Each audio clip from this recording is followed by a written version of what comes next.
The sea churned as the cadenced jade rocked in the ferocious downpour. Running past a cabin boy vomiting, Captain Quattro yelled to his first mate, "There be the rock now, Jojo. Thar it be." Peering into the distance at the needle of rock streaking out of the ominous ocean, Jojo nodded his understanding and ordered the other pirates to turn toward the rock. Drenched in water and with nothing but the beacon of a lighthouse to guide them, the pirates lifted and pulled and climbed until the boat lurched toward the goal.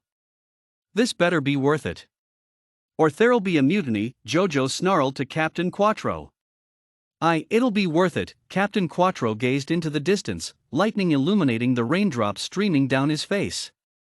Captain Quattro was irked by the strain in Jojo's voice, but he's lost his foothold as absolute leader of this vessel, and knew he might not regain it. Upon realizing the objective of this most recent endeavor, Jojo had grown to detest Captain Quattro.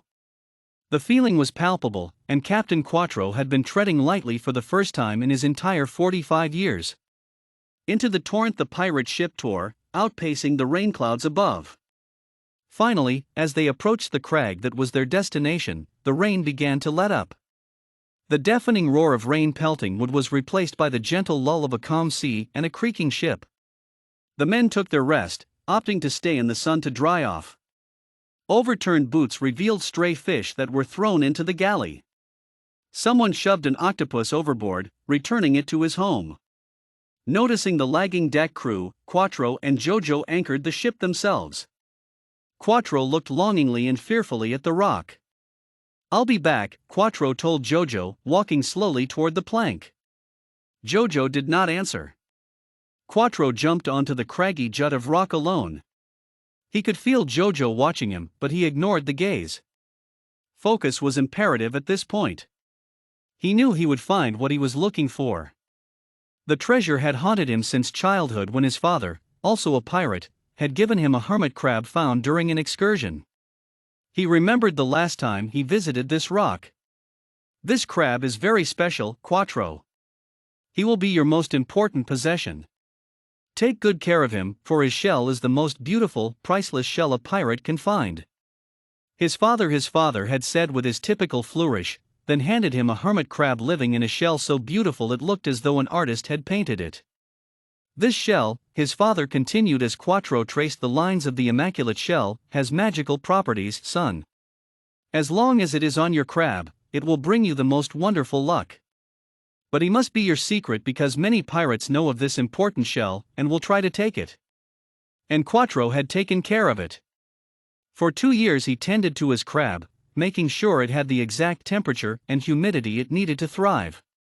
He watched his crab as it climbed, burrowed, and ate. The shell was indeed good luck. Quattro had been very successful in school, and with athletic ventures ever since the crab and the shell had entered his life. But it would not last. One summer, as Quattro's father embarked on an excursion to find gold that was fabled to be on a rock in the middle of the ocean, he invited Quattro. Quattro was excited to go with his father, even if he did worry that he was only meant to be a good luck charm with his crab and not his father's companion. "Thar it is, Captain Trace. The rock." He scuttled down the mast, handing his telescope to his captain. Captain Trace peered through and said, quietly, "Aye, that'll be her." "Father, will I be coming on the rock?" Quattro asked, his voice shimmering with hope. "No, son. This'll be a 2-man job. We need men looking after the ship while we're on the rock looking for the gold." Quattro's ear sank. He slunk over to his terrarium to sit with his crab. The day passed as his father and first mate navigated the craggy, slippery rock, dipping in and out of the water, searching every visible crevice. Quattro began to drift off to sleep in the evening sun when a pair of feet thumbed down beside him. Opening his eyes, in his upturned face Quattro saw an unfamiliar pirate in a purple jacket, his weathered face punctuated by deep blue eyes. "What do you have here, my boy?" He smiled at Quattro, his breath a pall in Quattro's nostrils. A boy of 9, sheltered from his father's treacherous lifestyle, Quattro immediately ran to the hold and huddled while the bursting of gunfire began above him. He heard the wet thud of swords running through unknown men, the screams of the injured and dying, while he drifted into a state of unconsciousness. When Quattro awoke, the world was dark and quiet. His terrarium had been placed next to his head and his crab was naked, the beautiful shell nowhere to be found. He creeped upstairs, afraid of being ambushed by the unfamiliar crew. Stepping over bodies both familiar and unfamiliar, Quattro looked around for someone who could help him. In the distance he heard the clank of swords. On the rock, Captain Trace and the Purple Captain were having a sword fight, and the Purple Captain was holding the magical shell. Still unseen, Quattro quietly picked up a sword near the hand of a dead pirate he knew as Locke. Fighting back tears and vomit, he sneaked quietly off the boat and onto the slippery rock. Unstable and holding a heavy sword, he ambled around the side of the rock and up behind the Purple Captain. Sufficiently hidden, he sat for a moment gathering himself. After several shaky deep breaths, a burst of adrenaline sent tingles through his limbs, and in one move he stood, climbed up several slippery footholds, and raised the sword over his head. Seen by his father and not the Purple Captain, he brought the sword down right where head met back and nearly decapitated his father's foe. The Purple Captain fell forward, Captain Trace giving one last push to see him off the rock and into the ocean. With a look of astonishment and reverence, Captain Trace nodded slightly to his son.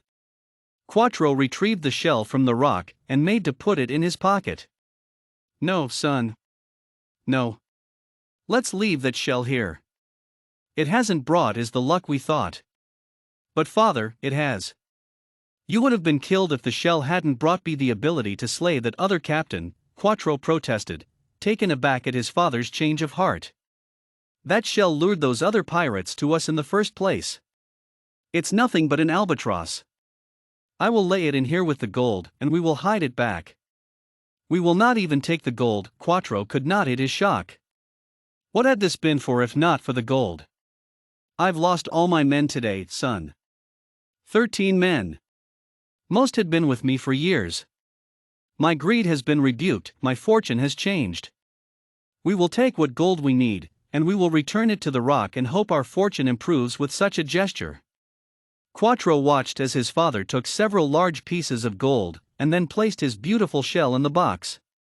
Then he disappeared under the water for several seconds, coming up empty-handed. Quattro's heart sank. Today, he had become a pirate. And today, he had to watch as his captain returned the treasure they killed and sacrificed for. Quietly they returned to the ship. Working together they stacked the bodies in the hold and swabbed the deck. Quattro put a small brown shell he found on the rock in the terrarium for his little crab, burrowed to stay safe while out of his shell. Sometime during the long sail back the crab had emerged and entered his new home. Now on the crag again 36 years later, Quattro thought of his old crab. He sat in his terrarium on his boat now while Quattro searched for the treasure containing the shell. Quattro knew his crab was nearing the end of his life. He wanted the crab to spend his last days in the shell he deserved. Dipping into the water, Quattro spied the chest he knew to contain both gold and shell. With immense strength he dislodged what his father had nestled into the rock so many years ago. Opening it, he took out the shell and just the gold that he needed. He brought the chest onto the boat and dropped it on the deck. As the pirates swarmed the chest, counting and arguing shares, Quattro walked slowly to the hold. He walked slowly down the stairs, remembering the fear he had the last time he was at the rock. This time, he had no fear. He now knew why his father had left the treasure so many years ago. And while he believed the shell held no magic other than its beauty, he also knew that it was time to go home with his profits and leave the pirating to the younger men. "Here you go, little crab. You can move into your old home on your own time." He left the crab to himself.